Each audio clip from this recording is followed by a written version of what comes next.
Hi, Steve. Good evening, everybody. It's Steve with Real Progressives. We have an awesome opportunity tonight. We're going to be spending an evening with Fadhel Kaboub of the Benzager Institute. Fadhel is in Akron, Ohio tonight. He is being hosted by Andrew, John, and I can't see the rest of this. I'm so sorry. But Fadhel is going to be speaking about an affordable job guarantee program. We're hoping you guys enjoy the show. In the meantime, let me bring on Fadhel. Fadhel, welcome to Real Progressive, sir. Hi, good evening. So tell us a little bit about what this presentation is going to be about tonight. So a few weeks ago, I got an email from Michelle, a friend of Real Progressives here in Akron, Ohio, and asked me if I'm available to give a brief presentation on the job guarantee on MMT, and I said, of course, why not? So here we are. So today I'll be introducing some of the basic principles of MMT as a way of responding to the usual critics who say we can't afford health care, we can't afford this, we can't afford that. Because if we spend too much, they say, it's going to be inflationary, it's going to be hyperinflation, the debt is going to be too much, and we're going to turn into a Zimbabwe. So I'll try to answer all those questions by specifically explaining how a job guarantee program works, being a program that's federally funded but locally implemented through local nonprofit organizations, local community groups. And then I'll try to address all the questions related to inflation and the national debt, and we owe too much money to China, and all of those concerns that people usually have.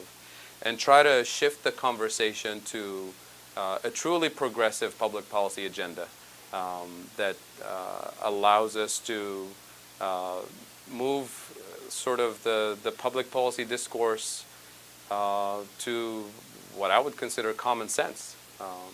So that's the agenda for today. Very good, sir. So let me ask you a question. Given the nature of the present, progressive community, if you will, I think Warren Mosler famously said in Kansas City that the headline left oftentimes fails us by saying decidedly, obviously wrong things. Can you talk a little bit about how progressives, real progressives, can go out into their communities, help educate, and help change the narrative from these people who are literally scaring us off a cliff? Right. So here we're not talking about the conservative groups who say we can't afford these things. We're talking about our close friends, the Greens and the Blues, and people who really care about social justice issues and economic justice issues. But when it comes to implementing programs that are truly progressive, like universal health care or full employment policy, offering a job to anyone who's ready, willing, and able to work, we hear these questions and these concerns about inflation and about the national debt. And usually their solution to this is to say, well, the government is just like anybody else, just like a company, just like a household. It needs to raise revenues in order to pay for all of these progressive programs. So we need to raise revenues through taxing the rich, or taxing pollution, or taxing gambling, or taxing, all kinds of bad things that we want to tax away, that we want to tax out of existence. And so the whole discourse from this perspective is always about the government needing to raise revenues in order to spend. Otherwise, we can't afford these things. And sometimes it's really frustrating when it's about serious life and death type of issues where you hear some of my progressive friends back in the day during the Iraq War, they say, well, the war is too expensive, we can't afford it, therefore we shouldn't go. And I'm like, you're opposing the war because it's too expensive, so if it's cheap, we should do it? Or like now, people say the Trump border wall is too expensive, we shouldn't build it. Well, you shouldn't oppose it because it's too expensive. You should oppose it based on moral principles, based on truly progressive standpoints. So that's really where the difficulty is with some of our progressive friends, is that they worry about paying for things because they're stuck in the same old approach to money and banking that the mainstream is promoting. And what MMT does, it truly liberates us from that conservative way of thinking about public finance and budgets.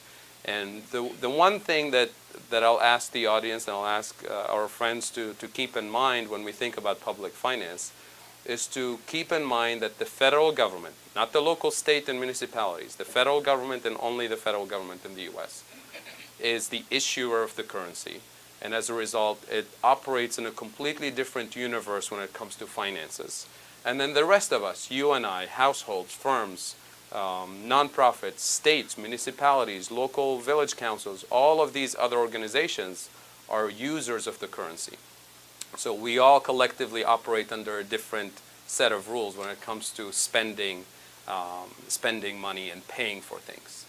So that's one of the things that I'd like to elaborate on in today's conversation. If it's the only thing that people are going to take away from this session, is this clear distinction that sets the federal government apart from the rest of us. And then learning that this is not a privilege that we should let the federal government, take and run away with, because, this is the whole thing about democracy. It should be participatory democracy. So we should set an agenda. We should set a list of priorities that the sovereign issuer of the currency should address to fight climate change, to provide jobs, to fight inequality, all of these things in a truly democratic, participatory way. Because the government can also use that power to invade our neighbors and to, build weapons of mass destruction or whatever. And if that's what society wants, then we should sign on to it. But if it's not part of the priorities, then we should state it. And this is what a democracy is about.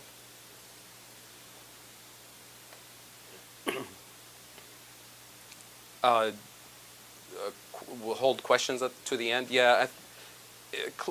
So the audience is asking if we should do questions throughout the session or questions at the end. If it's clarification questions, I'll take them throughout the session. Same thing from you, Steve. I should be looking at the camera. But we'll have a healthy session at the end of Q&A, both from the audience here and from the online audience. And I think we're ready to get started. So with this, Steve, we have a couple go ahead. People we need to sit. Oh, please come on in and have a seat. Yeah.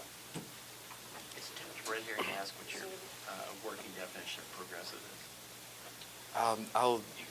I'll throw it in. Yeah, I think the first few slides will state it. All right. So with that, I'll start. I know for the audience watching us online, you're not going to be able to see the slides, but I'll be more than happy to post them on Facebook later, and Steve will circulate them on Facebook as well. And this is available for anyone here also. I'll be happy to share it. Let's see. It's moving too quickly. All right. So starting with what I call a progressive agenda. I'm going to turn this a little bit so I can actually see.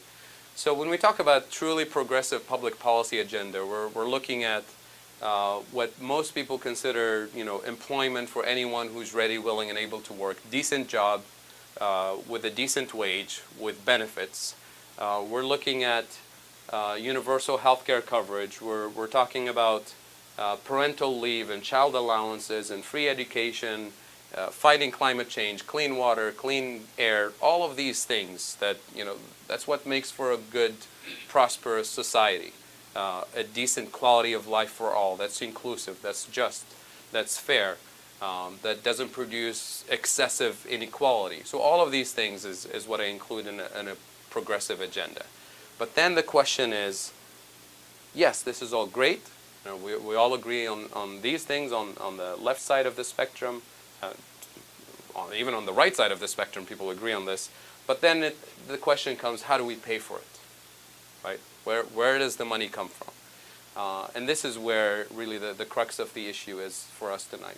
So we hear friends who tell us that the government is broke, that we run out of dollars, that the rich will never agree to this much taxation to pay for all of these programs. And so politically, it's impossible to get this through. That the national debt will burden future generations if we keep spending and spending and spending. That we're going to have hyperinflation, we're going to turn into Zimbabwe, we're going to turn into Weimar Republic or some sort of chaotic hyperinflation situation. Some even say that we have to borrow even more money from China. We already owe China so much money. Because this is kind of the conventional wisdom about how we pay for government spending is always coming from this background. Is taxing, borrowing are the only solutions. And what I would like to suggest is that there's the MMT view. So I'm going to say MMT for short, for modern monetary theory. And I'll say a couple words about MMT, about the T part, which is so annoying to me and to so many people. The T stands for theory, and the label MMT was not invented by any of the academics that are behind the MMT framework and the job guarantee program. This was labeled by a blogger who just picked it up and the hashtag took off like wildfires. So we just stuck with it because that's what everybody knows it as MMT. But in the economics literature, there's a long history of this kind of framework, sometimes referred to as functional finance, sometimes referred to as chartalism.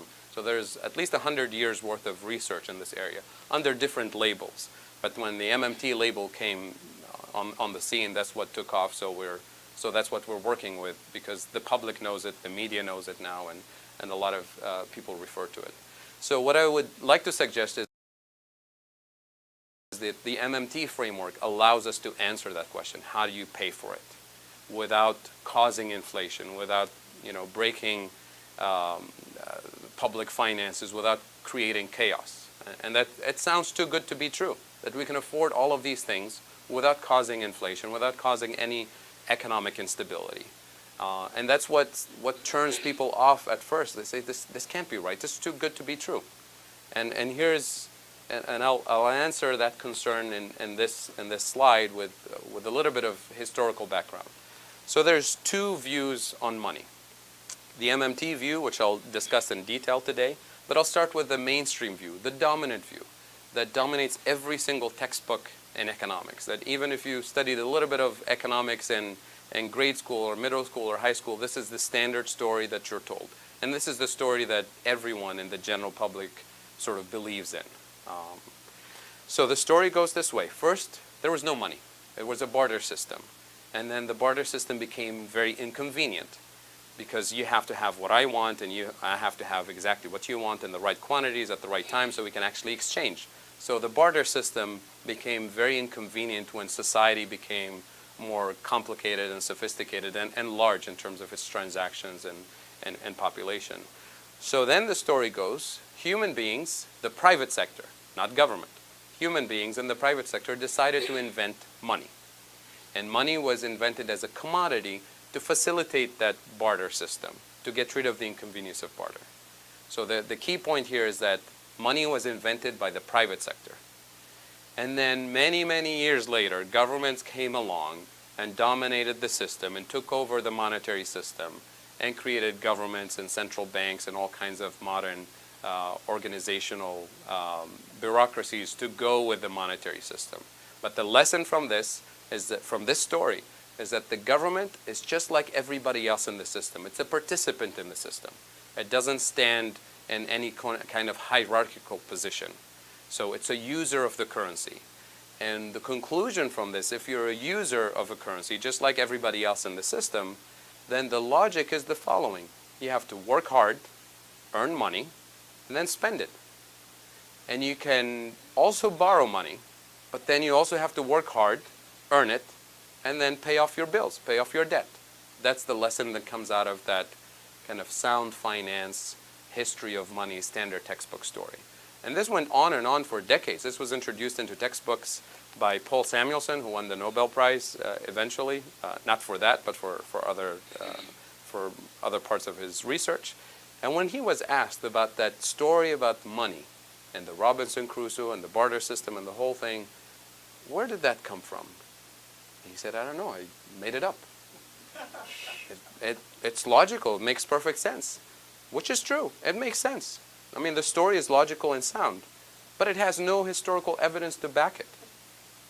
And he was like, I don't know, I made it up. I mean, I'm not a historian, I'm not an archaeologist, I'm not a sociologist. Maybe some other people should look into it.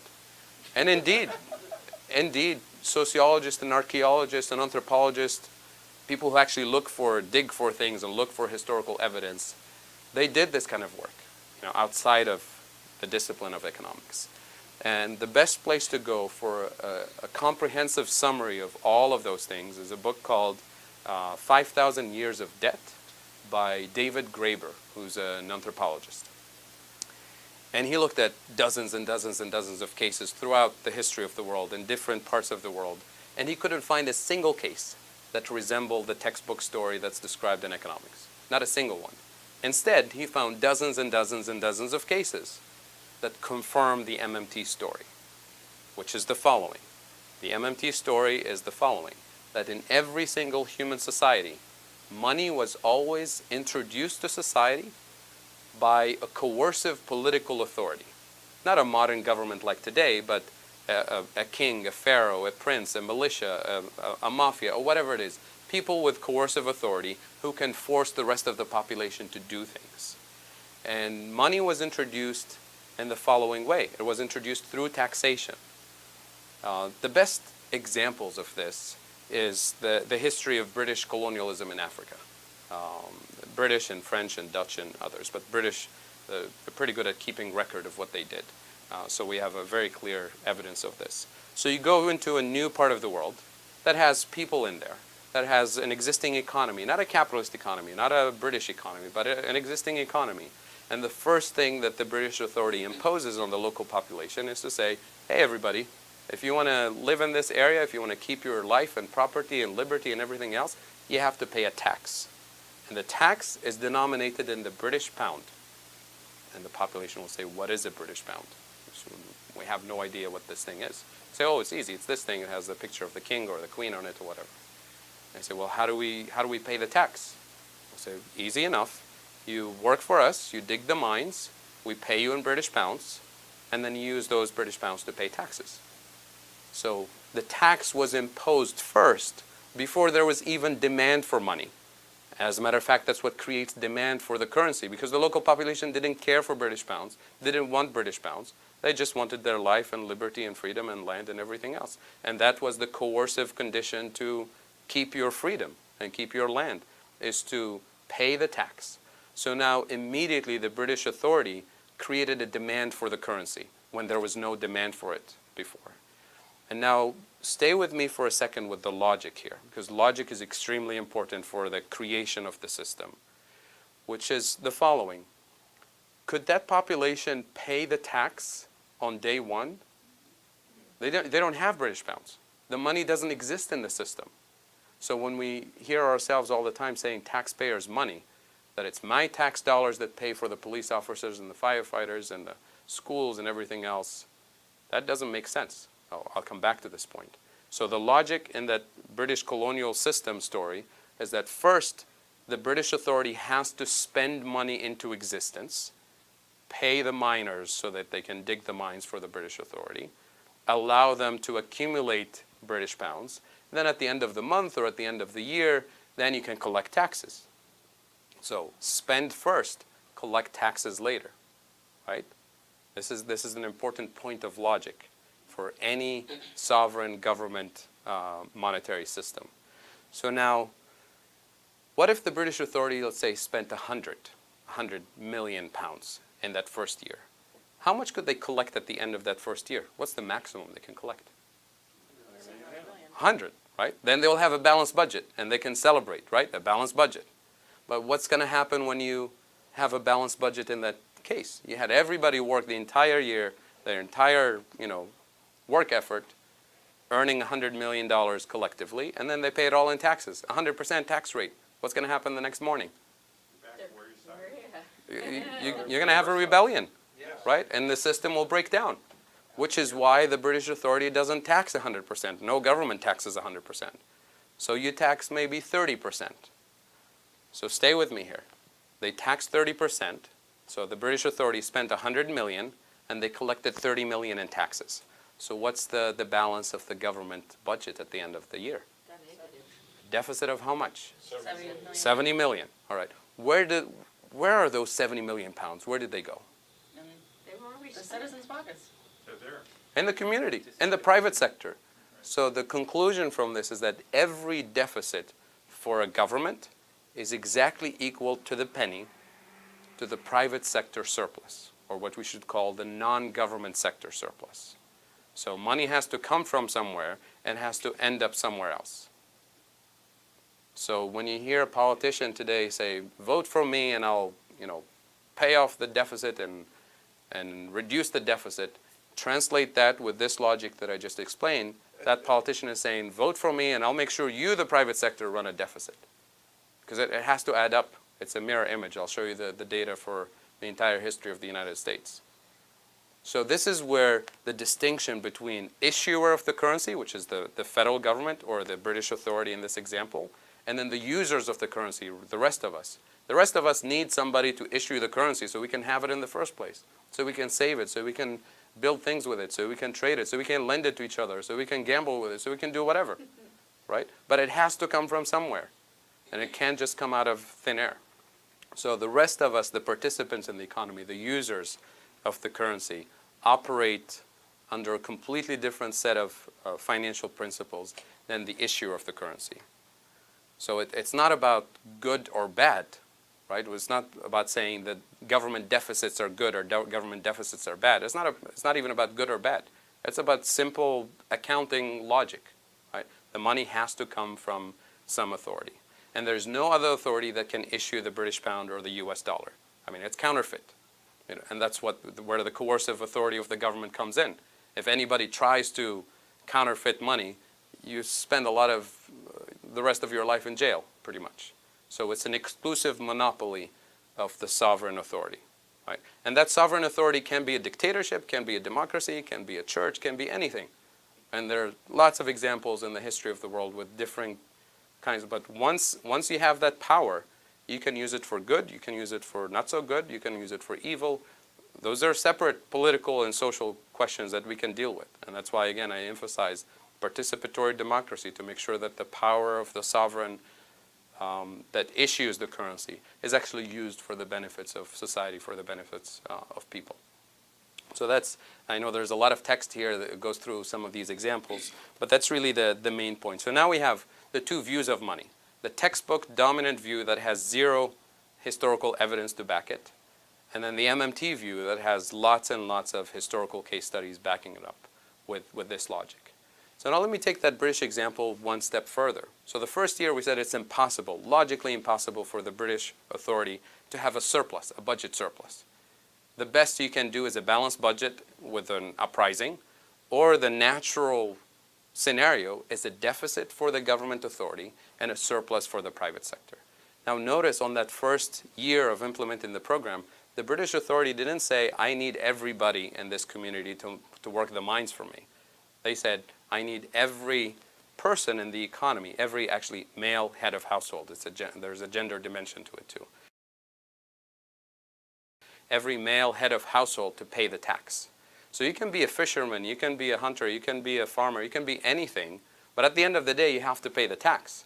So that immediately creates a private sector set of transactions because you created the demand for the currency. So you can still be a fisherman and enjoy your profession and everything else, but at the end of the day you have to sell your fish for British pounds so you can settle your debt or your tax payment to the British authority to keep your freedom, right?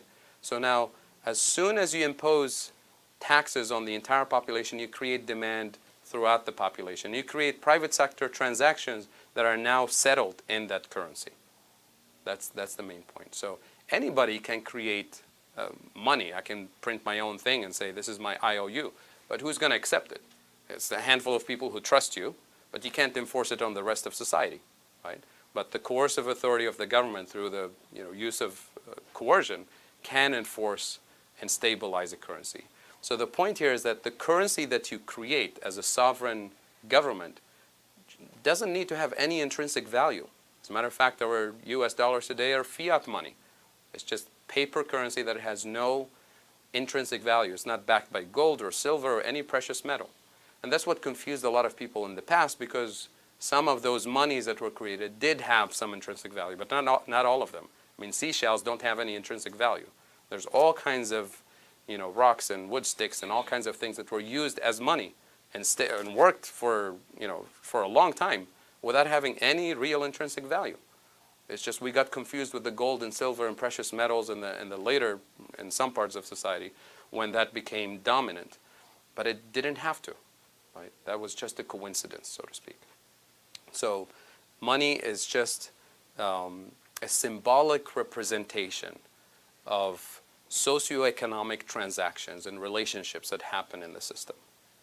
It's like an accounting mechanism, right? Warren Mosler has this famous line where he describes a football game, and a scorekeeper at the football game, when one team scores, the scorekeeper will add numbers on the scoreboard. Where did those numbers come from?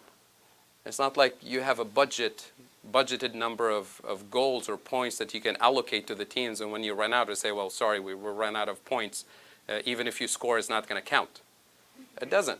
I mean, it's just the symbolic representation of a real thing that happened on the field, which is one team scoring a goal. Right? Same thing in the monetary system. The monetary system is a way of keeping scores, keeping tracks of, XYZ delivered goods and services to another entity, and that's represented by X number of units. And that's the physical representation of that transaction, is the paper currency or the physical coins that keep track. Think of those as receipts that keep track of those transactions. And that's the part that to this day, people know we don't have a gold standard. We don't have any of this. And people still think, but wait, there has to be some real value behind money, some sort of gold, some sort of silver. Even when the discussion about the platinum coin emerged a few years ago, people thought that the $1 trillion coin will have to be this massive quantity of platinum. When it doesn't, it can be just a regular coin. You just inscribe on it 1 trillion instead of $1. Right? It doesn't make a difference. Right? It's just a symbolic representation. And I can come back to the $1 trillion coin later if people are interested. But the point here is that we have a different way of understanding the logic of the monetary system. Now, in year 2 of that British colonial system, the government is probably going to have another deficit and another deficit for the next 50 years.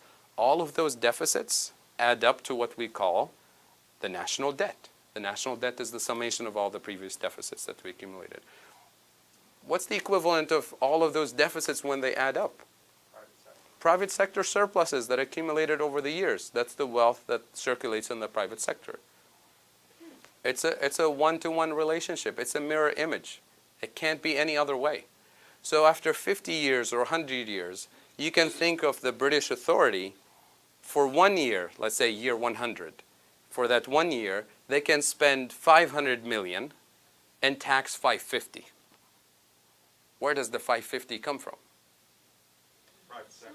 So the surplus in the year 100 is possible because we've accumulated so much wealth in the private sector. So for 1 year, maybe for 2 years, maybe for 3 years back to back. But essentially what you're doing, if you run a surplus after a surplus after a surplus, you're forcing the private sector into running a deficit after a deficit after a deficit, and you're shrinking the wealth in the private sector.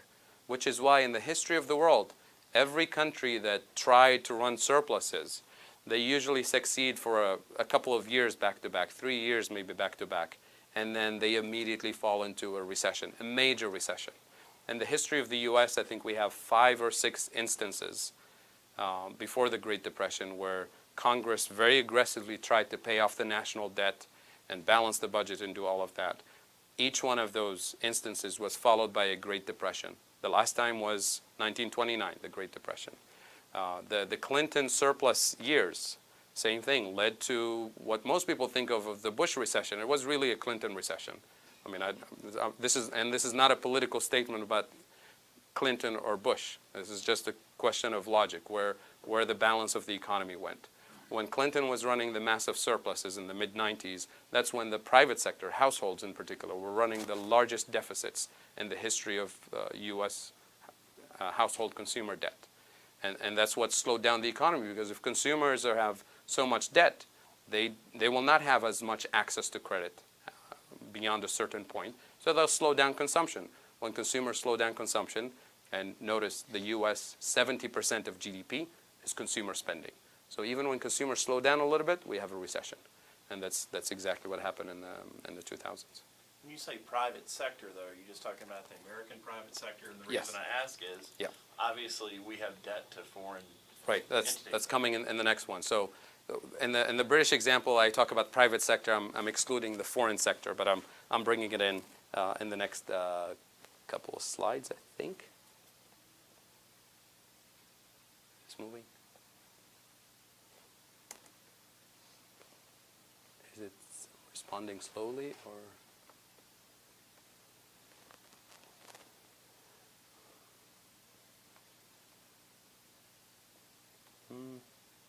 Worked earlier. Ah. It's thinking about it. It's not even moving here. Well, I can sort of see the next slide, so I can start talking about it, but for some reason it froze. Ah, There we go. there you go. So I need to be clicking this. All right.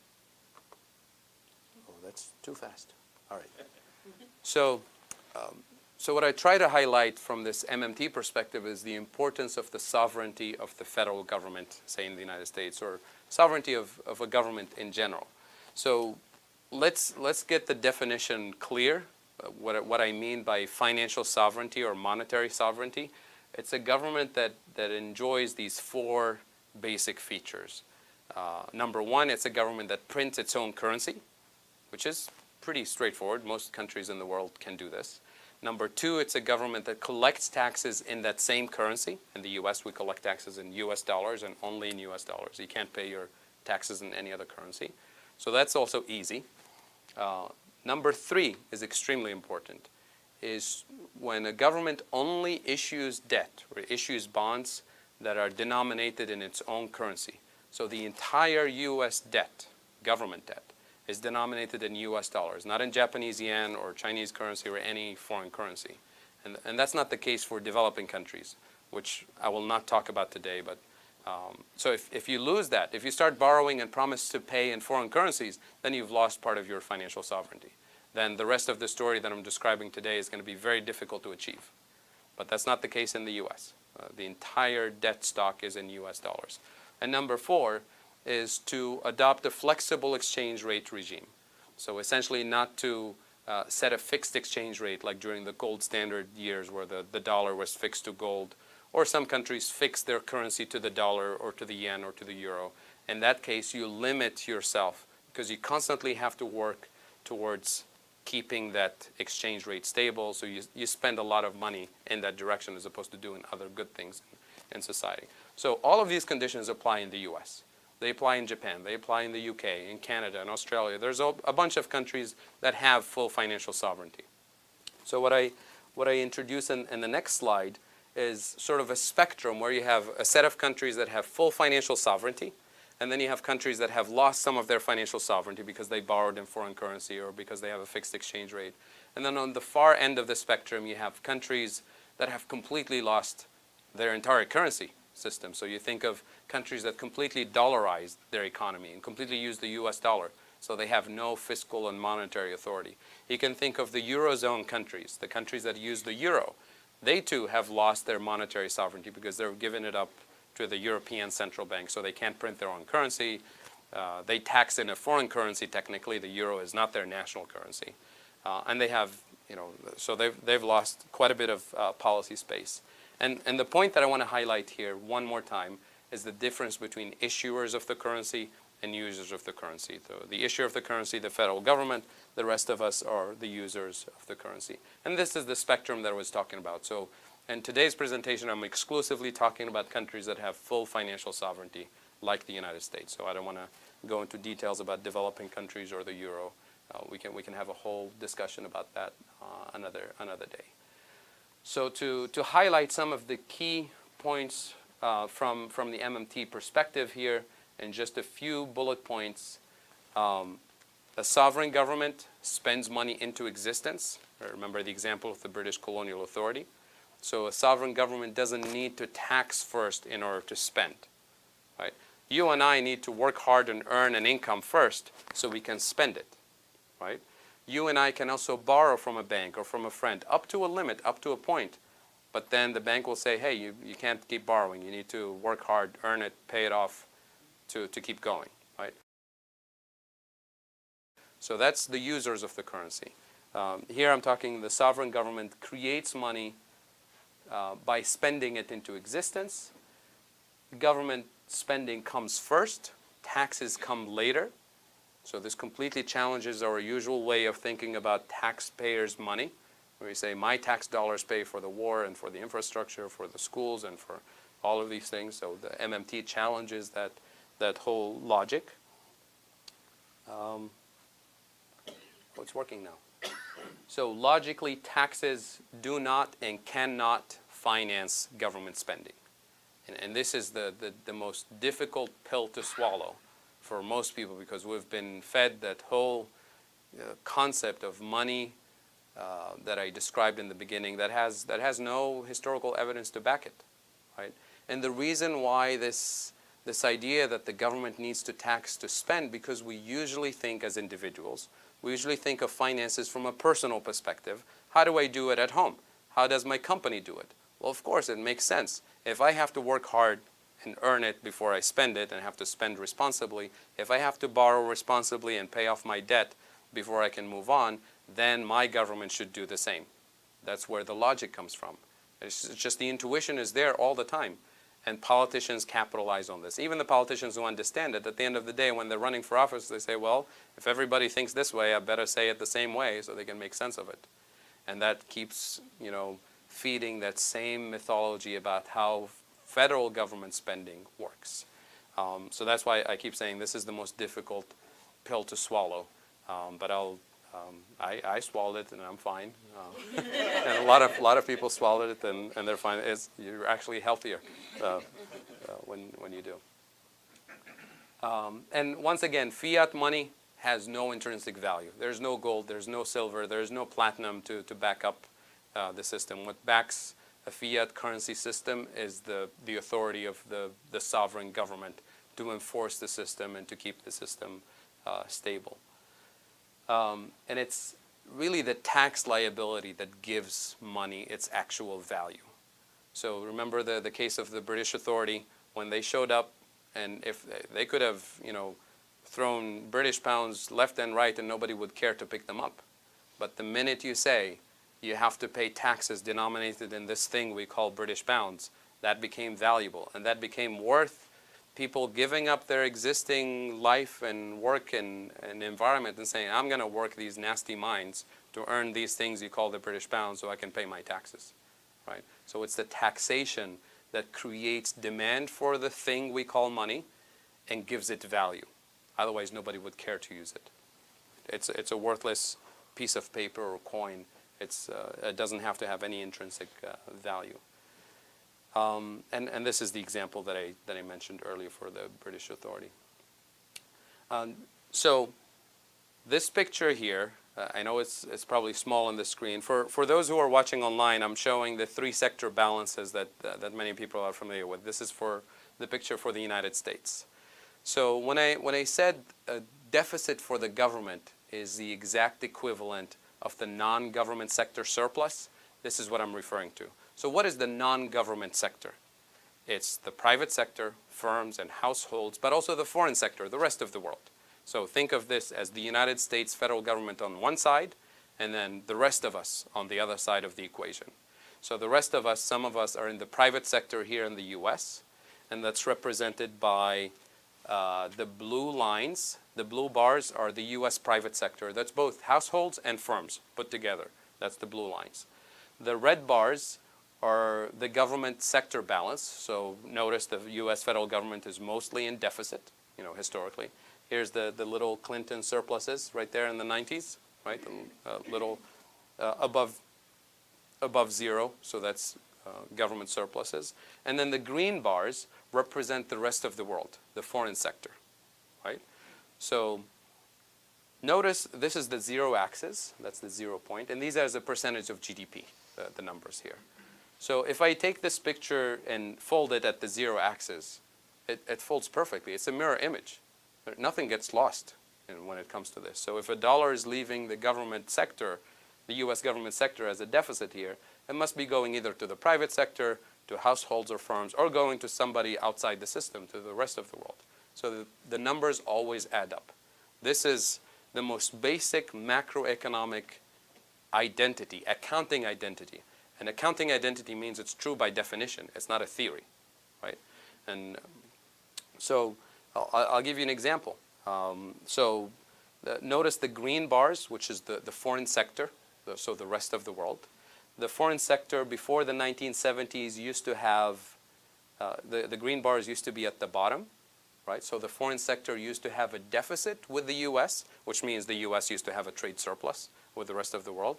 And then by the early mid-70s, the US started to accumulate trade deficits against the rest of the world. So we started importing more from the rest of the world than what we export. And you notice the green bars all the way to this day are always positive. So the rest of the world has a surplus, trade surplus with the US, which means we, the US, have a trade deficit with the rest of the world. And the numbers always add up. So if you take this big government deficit here, the red bar that's in deficit right here, it's offset to the penny by a surplus in the private sector and a surplus for the rest of the world, right? So let's say you're a president or a senator and you want to do something about this because you don't like it, right? Because you don't like a government deficit. So you're going to take these big red bars and shrink them to 0 to balance the budget. The mirror image will always have to fold at the 0 axis. So if I take the red bar and shrink it to 0, what else has to adjust from the top? Foreign sector and the private sector. One or the other or both together, right? They have to adjust evenly. So if I reduce the size of this government deficit, I have to force the rest of the picture to shrink from the top. And how quickly you think our trade deficit is going to shrink given the current infrastructure, production infrastructure in the US? Can we do it overnight? It's not. We have to reindustrialize somehow, right? So forget about the green bars adjusting significantly. What's going to shrink? It's got to be the blue bars. It's going to be the private sector in the US shrinking its surplus. And when we say the private sector, keep in mind it's firms and households. Now, can firms go into deficits and continue to exist? They can't sustain that. They go out of business. So who's going to foot the bill? It's the household sector. The household sector is going to be paying the consequences of a smaller government deficit. And that means mass unemployment. And those are the things that usually start recessions or even Great Depressions, is when sovereign governments don't recognize the importance of the role they play in the system, and they start to play their finances in the same way that I do at home, or that companies do in their offices, by trying to balance the books and run surpluses. It just doesn't work that way. I can show you hundreds of pictures like this for every single country in the world going back, and this starts in the 1950s. But this is true for any country, anywhere in the world. This is not just a US picture. Yes, please. Is the green bar, it's hard to tell from here, is it on top of the blue bar or is it like a separate line? So It's on top of the blue bar. Okay, Yeah, thank you. yeah. So it adds up. So that plus that. Yeah, so if this is 10%, this is total 10%. Yeah, Okay, thanks. yeah, thank you. So again, true for any country, anywhere in the world. Would Yes, the please. deficit hawk deny that? They said that's not an accurate representation. They can't. I mean, this is simple accounting. This is not a theory. I didn't make this up. This comes from the data. And this is true for any country, anywhere in the world, right?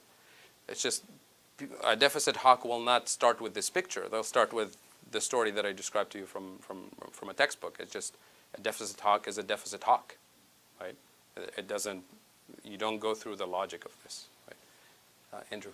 Yeah, so the MMT economists are really like mythbusters in a way, because we have this myth out there, Right. and Stephanie Kelton references the Samuelson textbook that we used when we took Econ 101, right? Right. And she says that the econ textbooks have not been rewritten since the gold standard went away under Nixon. Sure. Yeah. And so a lot of what you're saying as a econ professor, when you go into your econ 101 classroom, how do you do this? Oh, I don't use a textbook. So the Samuelson Bible is going Sure. away. Yeah. Well, I'm not a standard economist, so most economists use textbooks. Right. Most economists were taught by those textbooks, so it's very hard to change this from within the economics profession when people have been brainwashed into this. But you'll be surprised when people sit down and read the literature, because all of this stuff didn't come from the economics profession. Most of this stuff was published by legal scholars and anthropologists and historians and other fields that economists don't read, right? So and to this, I mean, I credit the work of Randy Ray and Bill Mitchell and others, especially Randy Ray, for drawing all the historical, anthropological, and legal research back into the economics profession by publishing academic books and journal articles that bring that literature into economics. And that's when it started to pick up with some of the post-Keynesian economists, progressive followers of Keynes, who didn't have that piece of information. And that's where MMT comes from, as having the Keynesian progressive policy agenda, but now empowered with a much stronger theory of money and public finance. And that's when things started to seep into the public discourse, because after 2008, people were looking for different answers. And that's where the MMT and the Kansas City UMKC perspective started to spread into the media and into the general public. But the economics profession is still using the same textbooks. But we're making, I'm relatively optimistic. We're making progress. People who are trained as standard economists, this is not to blame them for their own training. This is sort of a collective effort, but quite a few people are interested in a different way of looking at the system, and it takes a lot of unlearning, which is more difficult than learning from scratch.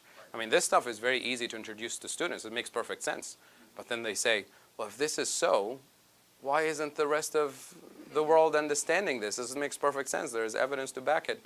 I say, well, it took me, 2 or 3 hours to introduce this in class, and we read a couple of things, and how can I introduce this as a political candidate in a soundbite in a debate? You say, Mr. or Mrs. Presidential candidate, what's your view on the deficit? 60 seconds. What are you going to say? I mean, even the little introduction that I did now, it took us, 30 minutes to get into this point, and we haven't covered all the issues of inflation and debt and everything. We're scratching the surface. And it's just the public discourse when it comes to political debate is just not conducive to this kind of engagement. And if you're a candidate and you say, well, I have a program to create jobs for everyone, it's not going to cause inflation, wait for the attacks the next morning or right on the spot from conservative groups and even progressive groups, right?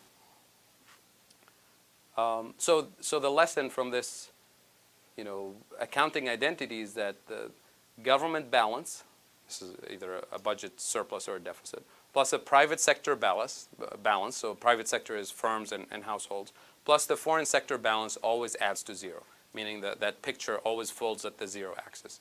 This is a universal accounting identity. In the case of the U.S. these days, not before the 70s, this is what it translates to in plain English, a government deficit, plus a private sector surplus, plus a U.S. trade deficit, meaning a surplus for the foreign sector, always adds up to zero, right? And this is our current situation in the United States. This did something weird. Okay, it went backwards. All right, so a little bit more on MMT, just to focus on a couple of specific points. So there's only one way for money to enter the system. It's when the government spends it. That's a point of logic that I think is established by now. But then there are two ways for money to leave the system. Because people say, well, if the government can just spend on anything, then wouldn't that be inflationary? You just print and print and print and print. What's the point of taxing, right? Well, taxes play an extremely important role in the system, not because they help us pay and finance the wars and finance infrastructure, because taxes, number one, creates demand for the currency. Remember the British example that I mentioned. That's an important thing. Otherwise, the thing is worth nothing. Nobody would use it. Number two, it's a way of taking some of that excess money from the system. It's a way of actually controlling inflation. So you tax so that you take money out of the system. You remove some of the purchasing power out of the system. Now you can choose to tax the rich, tax the poor, tax the middle class, tax pollution. That's a separate issue. But in terms of what enters and what leaves the system, taxes remove money from the system. But it's a coercive thing. Nobody likes to pay taxes. I don't like to pay taxes. You don't like to pay taxes. So it's not the nicest way of fine-tuning the economy by taxing, running after everybody and taxing them left and right to adjust the macro system. We have a much nicer way of adjusting the total quantity of money in the system, so removing the excess amount of money from the system without coercing anybody. It's actually a very friendly way. The government will actually pay you interest to do it, right, if you opt into it, which is when the government sells bonds.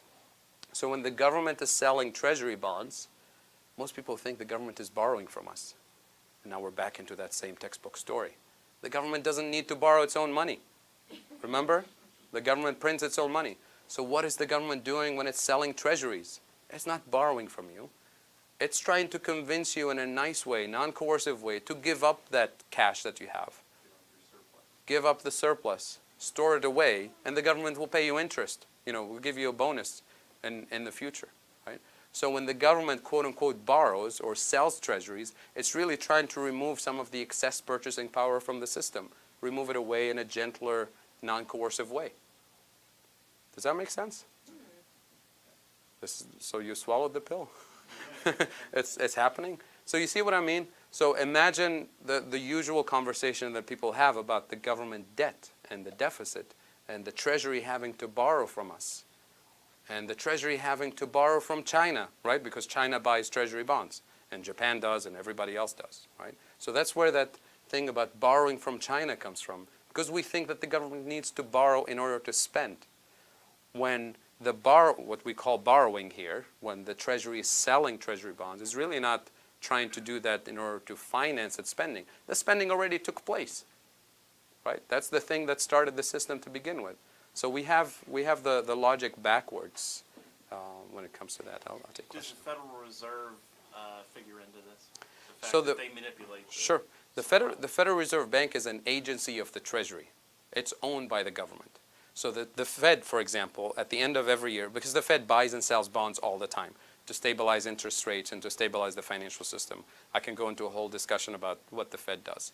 But as part of its operations, day-to-day operations, buying and selling bonds to put money in the system, take money out of the system, stabilize interest rates and so on, it makes a lot of money, the Fed.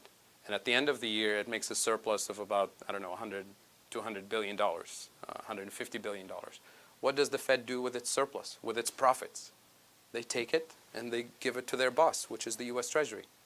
It's owned by the Treasury. It's a creature of the So Treasury. the existence of it doesn't affect this analysis. From an MMT perspective, the Fed and the Treasury is one unit. It's like you having money in your left side pocket or right hand side. It doesn't matter. It's all your money. You just for accounting purposes, you decided to put some money here and some money there.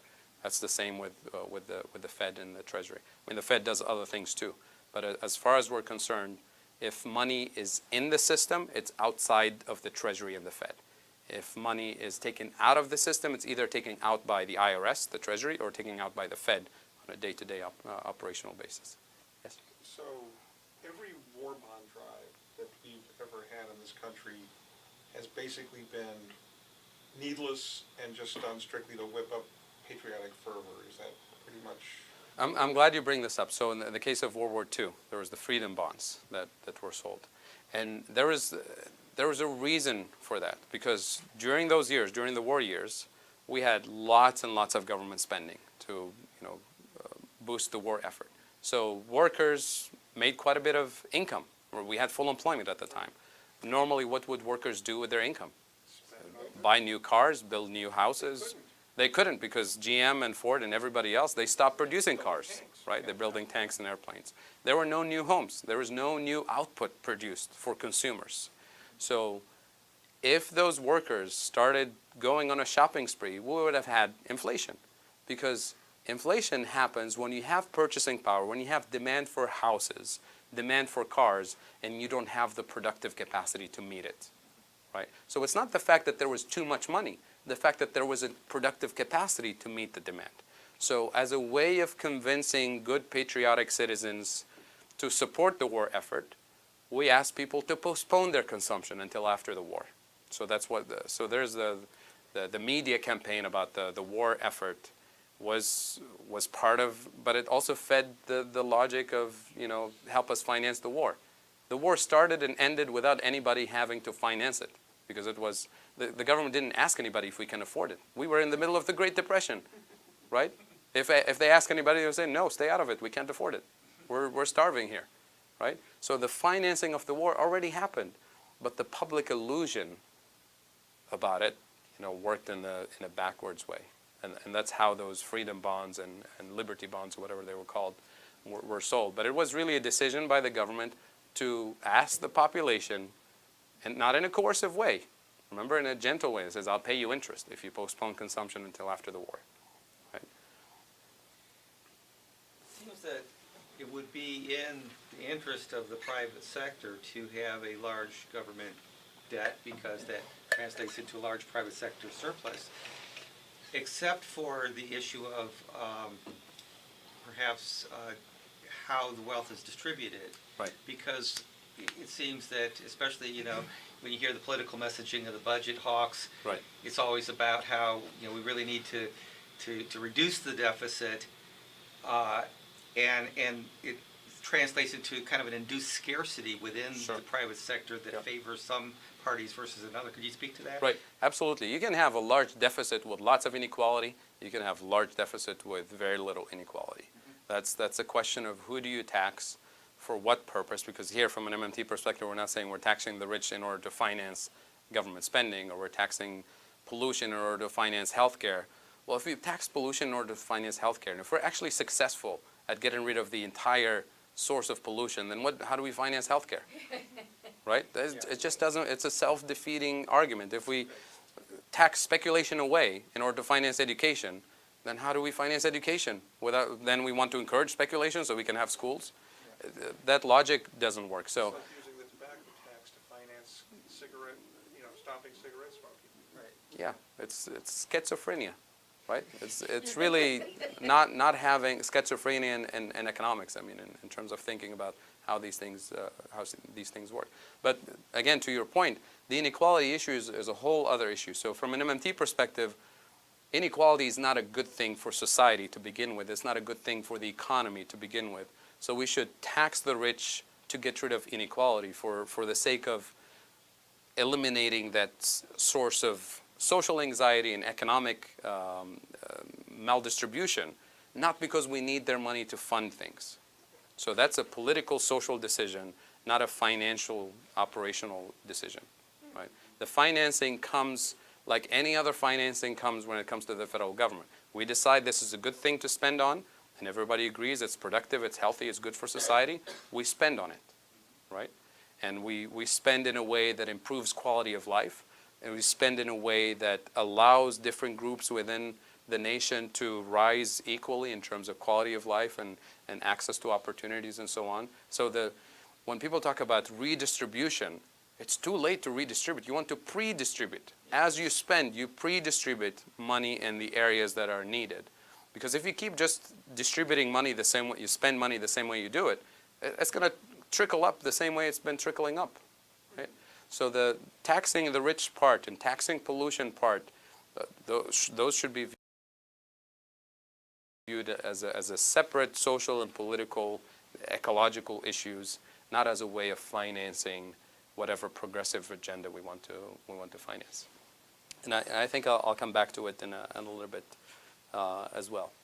Let me see if there's other things. So I talked about bond sales and government borrowing, and I think I've covered this. So the key point there at the bottom, I don't know if you can see it in the back, but I'm going to read it one more time because this is really the core of what a progressive policy agenda should be like. And it addresses the issue of inflation. It's embedded into it. So for a financially sovereign government, anything that is affordable in real terms, real physical terms, meaning if we have the resources, physical resources, if we have the know-how, if we have the technology, if it's affordable in those terms, then it's also affordable financially. Not for you and I, but for a sovereign government, financially sovereign government. So in the US, if we have the productive capacity, the know-how, the physical resources to do things, we shouldn't say we can't afford it financially. Right? The deficit hawks will say we can't afford it unless we, borrow from other people, whatever. But from an MMT perspective, if we know how to do it, if we have the physical resources, especially if we have the unemployed physical resources, unemployed labor to actually build these things, then it's affordable and it's not inflationary. Here's where inflation comes in. If we start spending massively on certain areas of the economy, let's say the entire construction industry in the US is at full employment. All the major construction companies have all the skilled workers that do the work, all the machinery and trucks and cement and gravel, all of it is fully employed doing things in the private sector and for municipalities and whatever. Then the federal government says, you know what, we need to build a 6-lane new highway across the country, or even smaller than that. Where are we going to get the physical resources, the skilled labor, the machinery to build it? The only way to do it is to hire workers and hire resources away from existing projects, and the only way you're going to do it is by bidding up the price. And that's where inflation comes in, when you're trying to add demand in areas of the economy that is already fully employed. So the spending needs to be targeted in areas that have excess productive capacity, machinery and resources, and labor. And we direct those resources in areas that increase quality of life and improve productivity and add to our productive capacity. That's the key difference. So the critics of MMT, they say, oh, you want to spend unlimited amounts and cause inflation. They're not listening, they're not reading the details. And most of the time they have the story backwards anyway. The fighting on Twitter is pretty funny. Yeah, I mean, trying to argue this with 140 characters, Yeah. it can be done. I mean, it's been done. But it's not conducive. I mean, it's fine on Twitter. But when you have professional academic economists like Paul Krugman, you don't want to argue things on Twitter. There's academic journals, and there's stuff that's been published, and there's conferences and panels. And yet he wants to debate it on a blog, and he reads, what other bloggers and other people on Twitter say about MMT and use that as his critique of MMT. That's, I'll just leave it at that. As progressives, we want to move the conversation. We want to Right. help the economists to, Right. move the conversation forward. Yeah, I'm debating this thing about economists. So it's I've been energized and excited about the number of people in the general public, people from all walks of life who really understand MMT fully as non-economists. Some key figures in the media, some policymakers behind closed doors too. So I think economists will just have to figure it out on their own eventually. I mean, the stuff is out there. It's in the media, it's in academic journals. If they don't want to read it, they don't want to see it, and the rest of society is moving on, then I think the economics profession will just have to be left behind. That's too bad, because they have quite a bit to contribute, right? I don't think it's a matter of cognition. I think it's Upton Sinclair. I was just making sure I had the quote. It is difficult to get a man to understand something when his salary depends on his not understanding it. Sure, I just don't think that it's not an honest debate. For some individuals, yes, it's true. But I know so many people in the economics profession who just don't know. Who their field is, microeconomics and behavioral this and behavioral that, or their specialty is economic development, and so money and banking is not really part of. So this is a problem in the profession. We so super specialize to the point that we lose track of the bigger picture.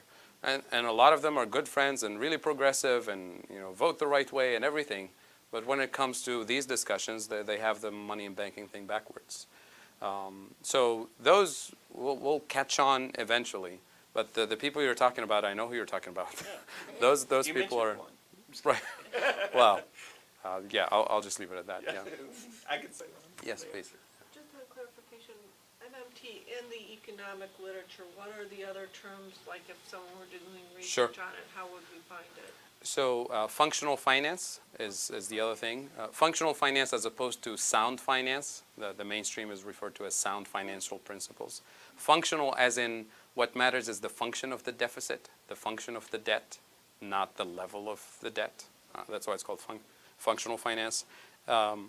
There's references in the literature to the state theory of money, state as in the sovereign state. There's references to chartalism or neo-chartalism.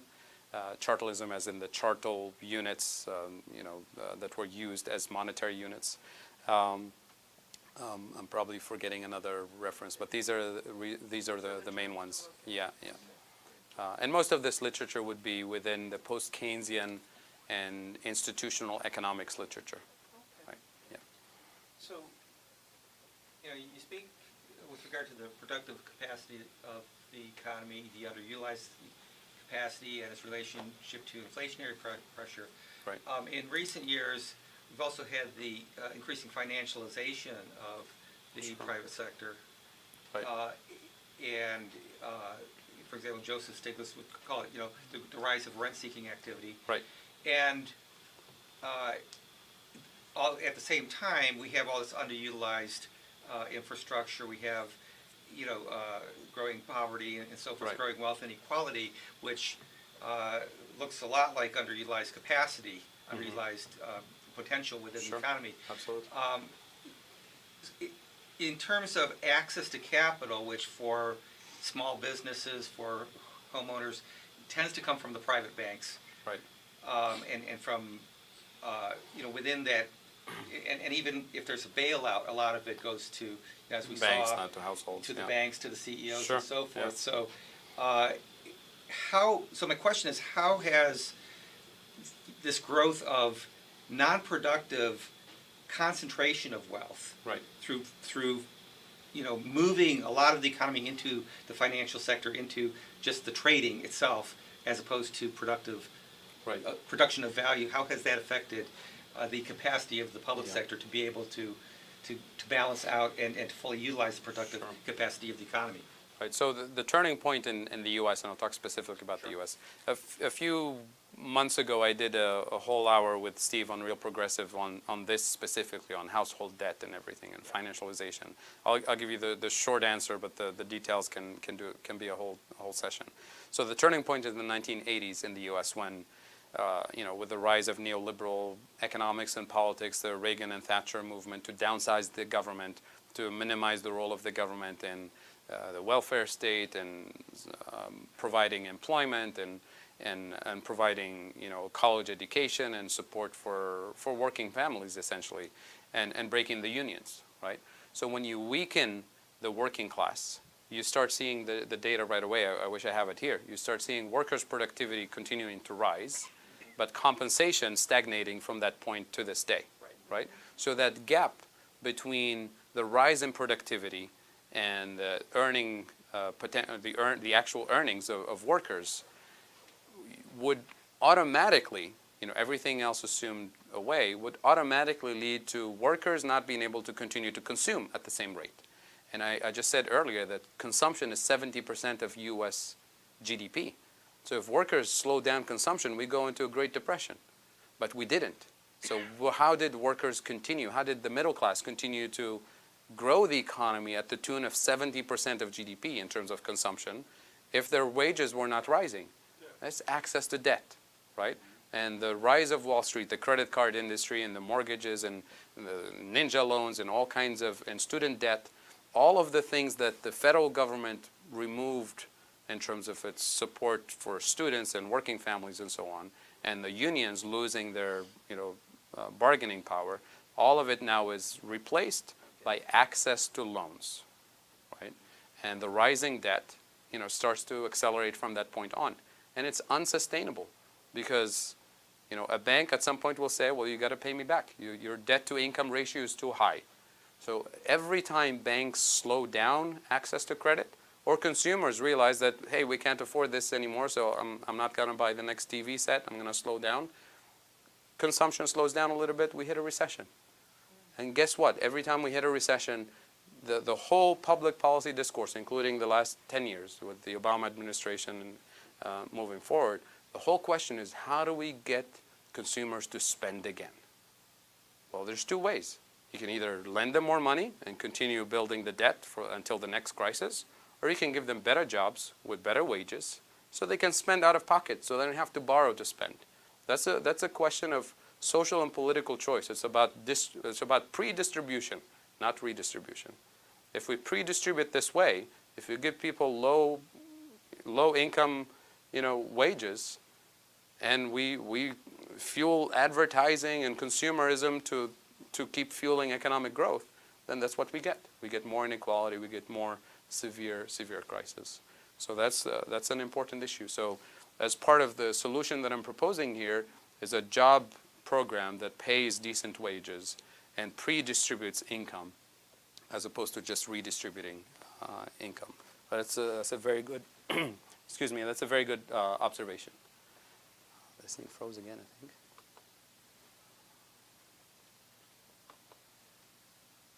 All right, so the job guarantee program. So I'll refer to this as a job guarantee. In the literature, in the economics literature, this idea is not mine, it's not new, it's been around for decades, some even say hundreds of years. It's the idea of the government stepping in as an employer of last resort. Because the capitalist system, left to its own devices, is never capable of producing full employment. Occasionally, by accident, we reach very high levels of employment, but there's nothing that kicks in automatically to keep us at that level. So reaching close to full employment is always accidental, and when you look at the numbers closely, you realize even the highest levels of employment really leave a lot of people behind, people who are not accounted in the official unemployment numbers. And those tend to be, quote unquote, the code word is the unemployable. Women and minorities and people with disabilities and people with criminal records and people with lower levels of education and skills and experience. These are people who tend to be first to be fired when the economy hits a recession and last to be hired when the economy starts to boom. So there's nothing in capitalism that allows those members of society to be fully integrated into the productive system, fully integrated into society, period. Right? If you're not part of the employment system, you're left out. So the job guarantee is designed specifically to guarantee that everyone who's ready, willing, and able to work can actually work. Right? You can find work in the private sector, you can find work in the mainline government sector, or you can find work in what I'll call the job guarantee sector. Right? I'll describe in detail what this looks like. The mechanics of this, and I'm going to use the phrase that Bill Mitchell, a famous MMT economist, job guarantee economist, uses, which other people use too, which is the idea of a buffer stock. Are you guys familiar with the buffer stock for corn or cotton or wheat? I mean, this is for people who work in agriculture, especially the USDA. They know what a buffer stock is. And this is not just exclusively in the US. Governments around the world have a price stabilization policy to stabilize the price of key commodities, corn and wheat and cotton and coffee in Brazil, and different countries have different sets of commodities. And the idea is very simple. If you allow farmers to produce at full speed, full capacity, they can flood the market with wheat. And what happens when you flood the market with wheat? Price goes down and you ruin the whole business. So that's not good. But you can also have a drought and you have shortage of wheat and the price of wheat will skyrocket. And that's not good for consumers either. So to stabilize these cycles of excess production and droughts and crop failures, the government steps into the system as a buyer of last resort. So it will allow farmers to sell as much as the market is willing to consume, as much as foreign countries are willing to buy, but then the government will buy all the excess surplus and store it away in huge underground caves. They call them caves, but they're really huge warehouses. Silos, and I've seen some in the Midwest in Kansas City there. You can't even see the end of the tunnel. It's gigantic warehouses. They're stored away. So this way, the government is artificially setting a price floor for the price of corn and the price of wheat so that farmers don't go bankrupt. And if, a few years down the road there's a crop failure or there's a fire or there's whatever, and and farmers are not able to produce enough to supply the local market, prices would normally skyrocket. The government steps in as a seller of last resort to complement whatever the market is providing. And this way, it will keep the price at a maximum level so that it's not creating inflation for consumers. So that's what a buffer stock mechanism is. It's a buffer. It stabilizes prices. It anchors prices. You can say it gets rid of inflation. I want to say it here because the reference to inflation. So we do this for all kinds of key commodities. As a matter of fact, the central banks around the world, the Fed, we also stabilize the prices of financial assets. We don't allow the market to crash to zero, but also we don't allow the market to go into massive bubbles. So there's interventions to stabilize prices in the financial system because we believe it's an important feature of the system.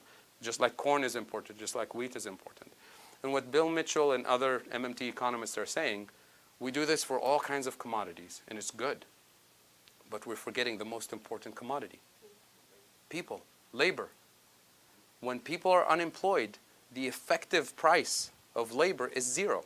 It's not the minimum wage. The minimum wage is just the legal minimum wage if you work. But if you can't find work, your actual wage is zero. And somehow we allow that to happen to the most important commodity. So the buffer stock idea is to have the government step in as a buyer of last resort for the excess labor that the market is not interested in buying. We're not going to store it away in caves. We're going to use it. We're going to use it in a useful, productive way to build capacity, to improve quality of life, to complement goods and services that the private sector is either not producing, not interested in producing because they're not profitable activities, or it's just not producing in the right quantities in the right locations for the right people. Right? There's uneven distribution of services, unaffordable services for some communities, like child care and elderly care and things of that nature. And that's where the government as employer of last resort comes in, not to compete with GM and GE and AT&T. Let them do what they're doing. This is the government stepping in to use the unused resources, give them decent wages and decent benefits to produce useful things for society. And I'll talk about further details, but I think there's a quick question. Fadhel, at the Kansas City conference in September, there was a reference made to 2007 and 2008 Right. that Norway and maybe Finland fared better than in the United States in terms of labor because there was some kind of a job sharing thing. They didn't go into a lot of detail about it, but there was mention made that they fared much better than we did because there was job sharing and some other things going on over there. Well, I don't remember what the exact reference is, but I can tell you about other experiences with this kind of intervention. So the idea of government as an employer of last resort is not new, and it's been used in every single country in the world, but not The New Deal? the New Deal, for example.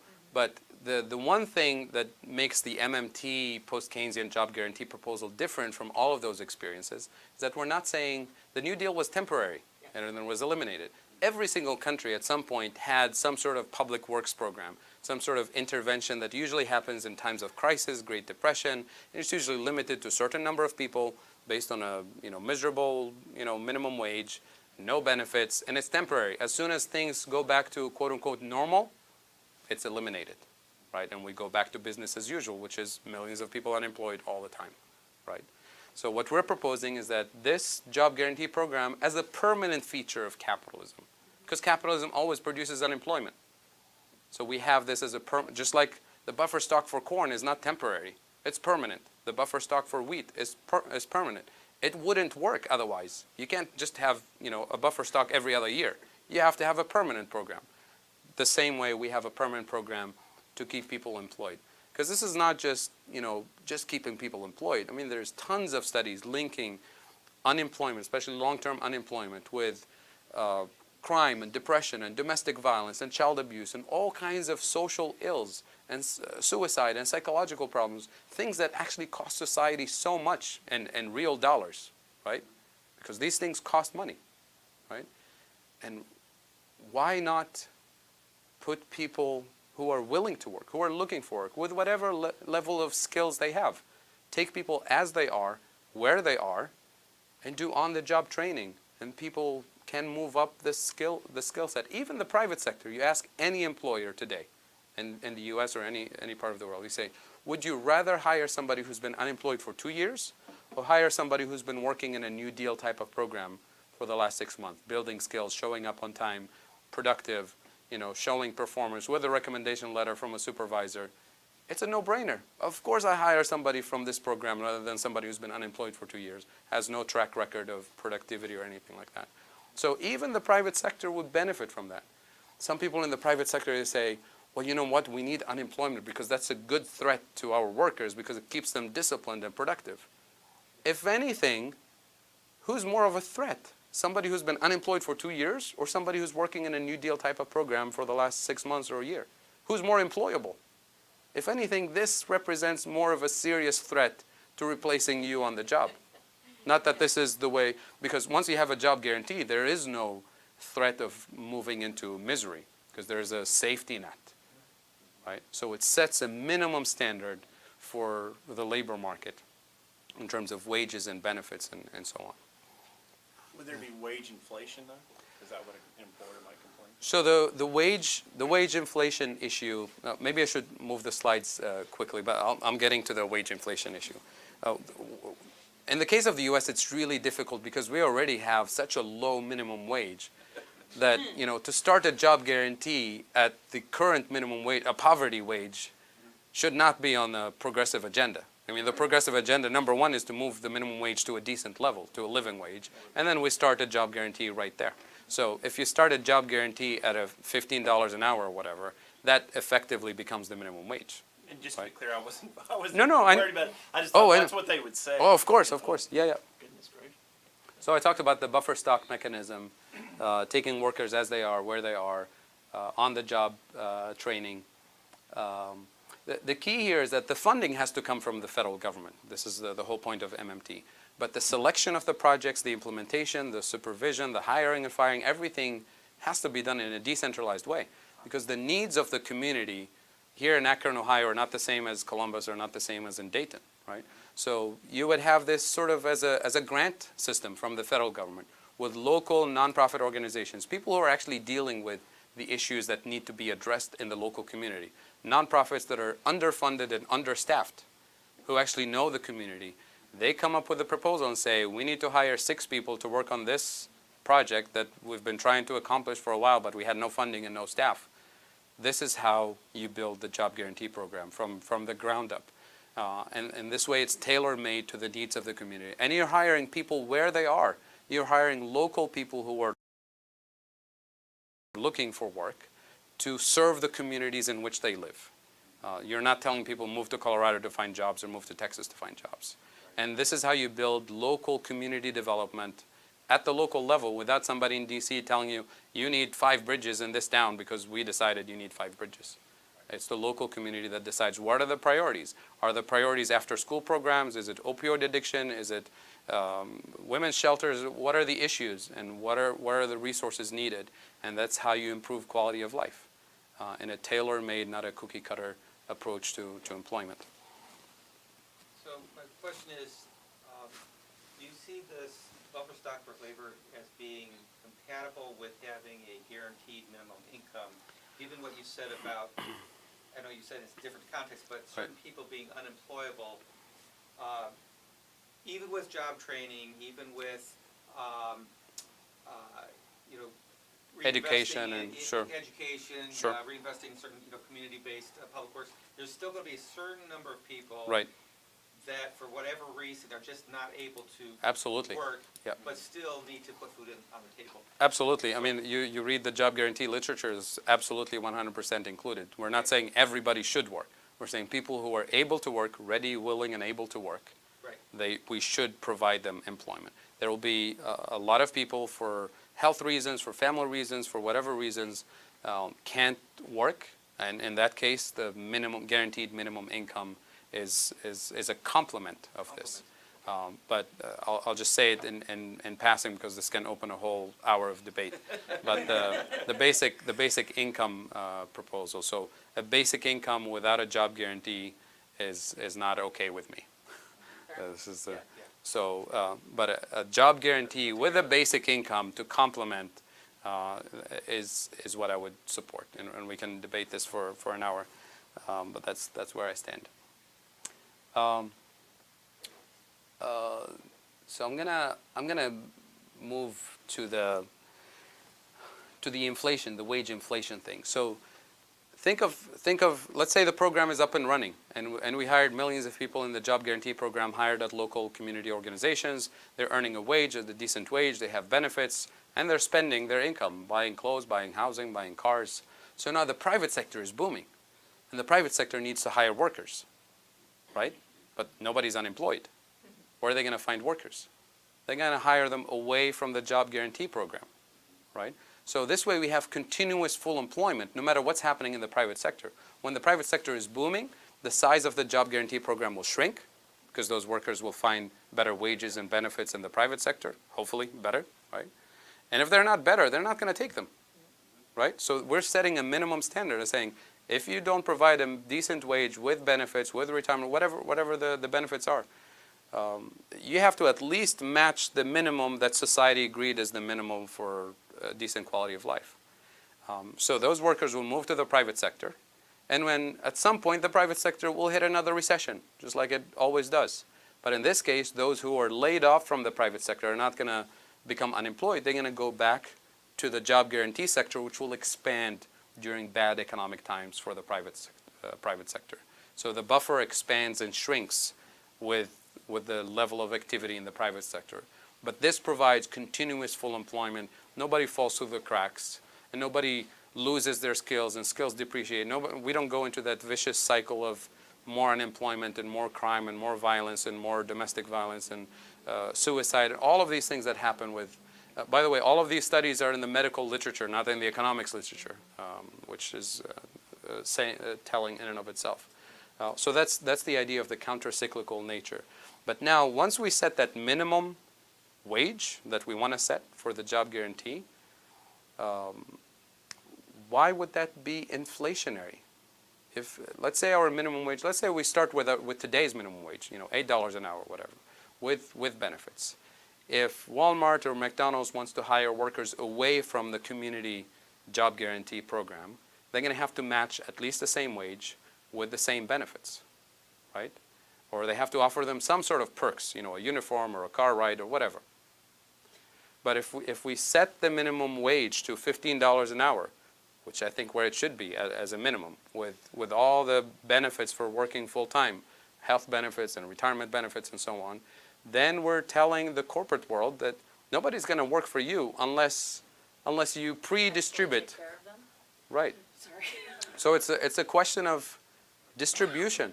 I mean, there's been studies the last few years looking at Walmart and Target and all the usual suspects that people say they can't afford, this new minimum wage.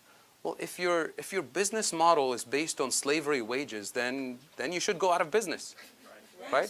That's not how we ended slavery. Of course, the business model of the slave masters was successful because it was based on cheap labor. But what society said is that this is not an acceptable business model. You should go out of business if you can't pay people. And that's the argument we should make. So they moved their production and assembly operations into prisons, and they pay prisoners $1 Right. a day. $1 is a good wage in prison these days, right? Even less in some cases, right? And then they will turn around and say, well, if they go out of business, then their everyday low prices will hurt the poor because they will not be available, which is continuation of that. Continuation it's nonsense. I mean, if you want, to keep, I mean, this is a whole set of discussion about, the financialization of the economy and the absentee owners and what people expect in terms of returns on investment. Well, we have to, and this is not something that the system was born with. The system was not like this 50 years ago. 30, 40 years ago. It was made into this, and now we're told that it can't be any other way. And people say, well, Maybe it can't. Maybe that's it. Maybe there's nothing we can do. That's what Margaret Thatcher said from day one. She said, there is no alternative. She made it up. She made the system this way. I mean, she imagined the system this way. There's no reason for the system to remain this way. So in terms of corporate CEOs and Walmart still existing as a business, but with fewer profits and with better wages and better benefits, I would say that's a good thing, right? So this is starting a whole conversation about, can Walmart afford this? Of course it can. Of course it can, right? And exactly. So there's a whole question about distribution of income and balance of power and lobbying and the whole thing. So it doesn't have to be inflationary, but if we allow them to keep the power they have, and then they'll put pressure on prices and say, well, you see, you wanted full employment, now enjoy the inflation, right? It doesn't have to be that way, right? So this is a progressive agenda that's not done by 5 people in Washington, D.C. This is a grassroots movement to undo a lot of the existing structures, including corporate power. Now I know why the pill was so easy to swallow. I thought this way for a long time. Let's see. So I think I mentioned quite a bit of this. Training and education as part of this. So the idea that Hyman Minsky and others said, take workers as they are with any level of skills and build the skills up. So it's not like the job guarantee, you can't tell people you have no education, no skills, so you have to remain unemployed. That defeats the whole purpose. And I think I mentioned, so there's a long list of slides with examples of what the job guarantee would look like, and I'm not going to go through all of these. And this is not a comprehensive list. This is just to give you an idea of what. But again, the jobs will be determined at the local level. I have no idea what the local community in Akron needs. But the local people here, the NGOs and the nonprofits that have been doing this work for decades, they know exactly what's needed. And they know exactly where to find people to hire them. Yes? In proselytizing for this, Yeah. People are always discomfited by theory. So they want to say, give me an example of when this worked. Sure. Is it close enough to say that the things that were done in the New Deal with the CCC? Absolutely. Yeah. Could we give them numbers and say, hey? Sure, absolutely. There's lots of studies. Okay. Speaking of numbers, so can we afford it? Yes, we can. So for a minute, forget about the whole MMT thing. Let's say we're not part of the whole MMT thing, and we want to know how much this will cost, per dollars. And let's see if we can actually afford it, right? So the numbers I have here, I ran these numbers in 2008, 2009, like at the peak of the crisis, I think 2010. I said, let's do this. Let's do a job guarantee with 3 different wages for skilled workers, semi-skilled workers, and workers with basic, modest level of skills. And let's pay them a generous living wage, $15 an hour, $18 an hour, $21 an hour. And let's say, and I didn't take the official number of unemployed. I took the discouraged workers, all the categories that the BLS doesn't actually include in the official unemployment statistics. But the BLS tells you the numbers. People who are employed part-time for economic reasons, people who can't work because they have family responsibilities, because they can't afford child care or elderly care. So I took a bunch of those groups and I said, let's take the maximum number of people, 20+ million people, and let's see how much it costs, assuming these costs. 23.4 million people working 40 hours a week based on those wages. These are people that are outside of the working. Yeah, these are unemployed plus people who are not counted.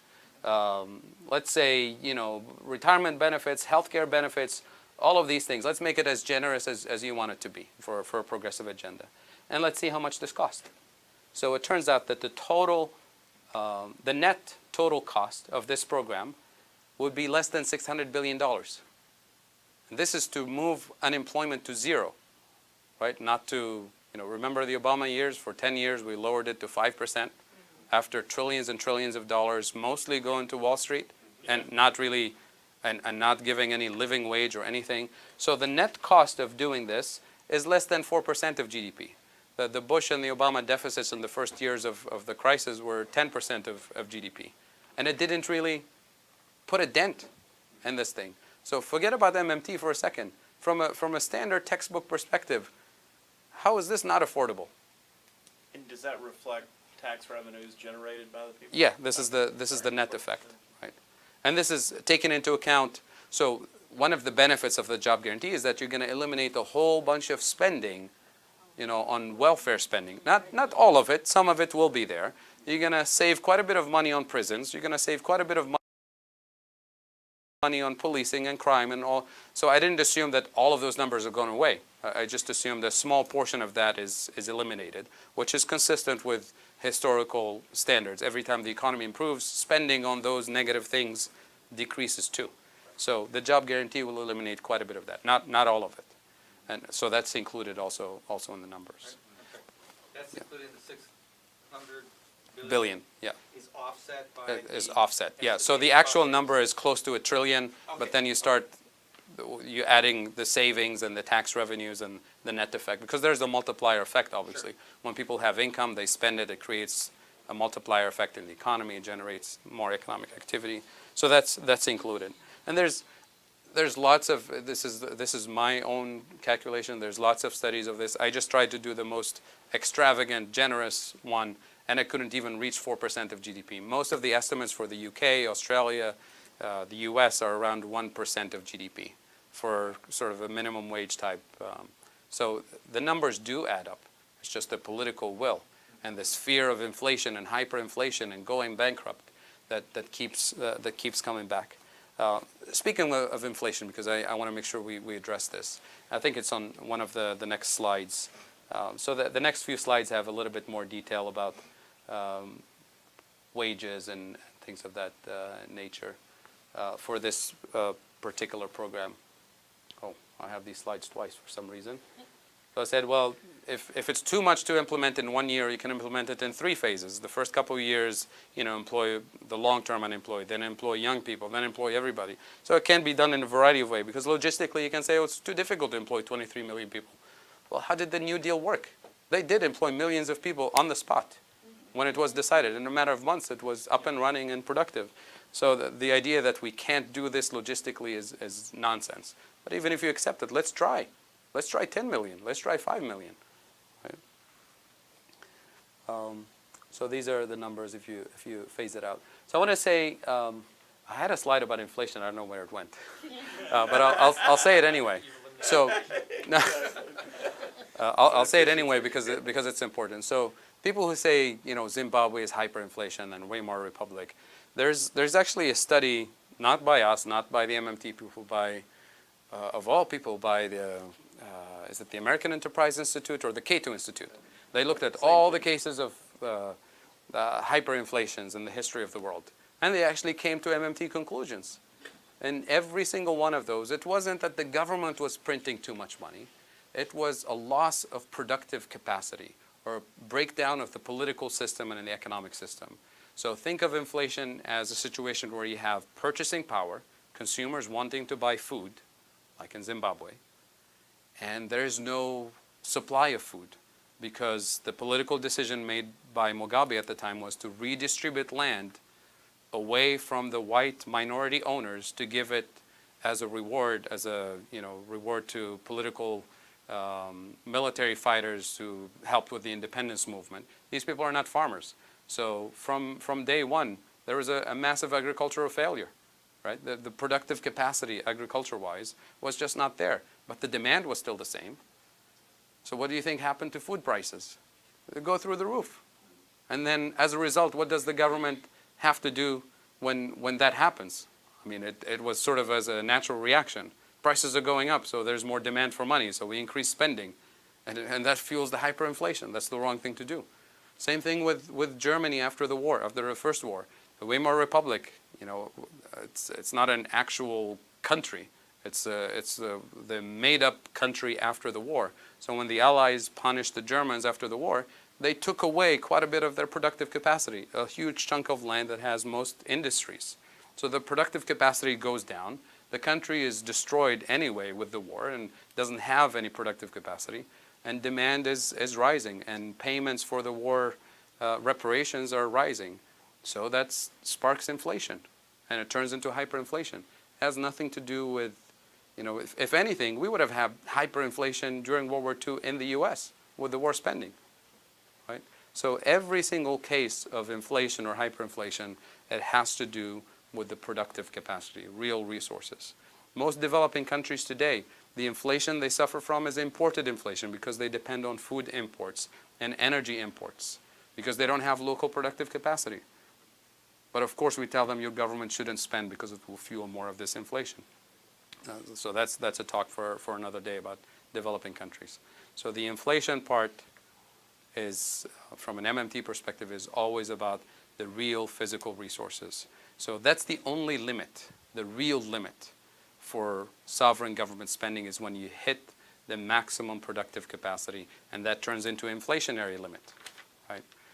But unfortunately, most of the time, we start with the inflation limit and we don't do anything, and we just stay into austerity, into more austerity. And that's the sad part of the situation we live through today. So in closing, I want to say that the unemployment situation calls for urgent and bold actions, that the current jobs policies are too weak, too expensive, and ineffective. I mean, if they were too expensive and worked, we'll say fine. But they don't even work, right? So full employment at a living wage with benefits is possible, desirable, and affordable. And I'll stop here. Thank you. Wow.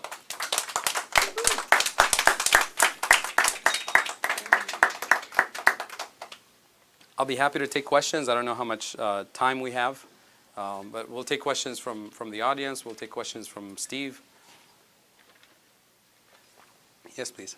Have you ran any cost estimates at a local or state level where tax revenue would have to be raised to implement like a job guarantee program, and is that at all feasible in any situations?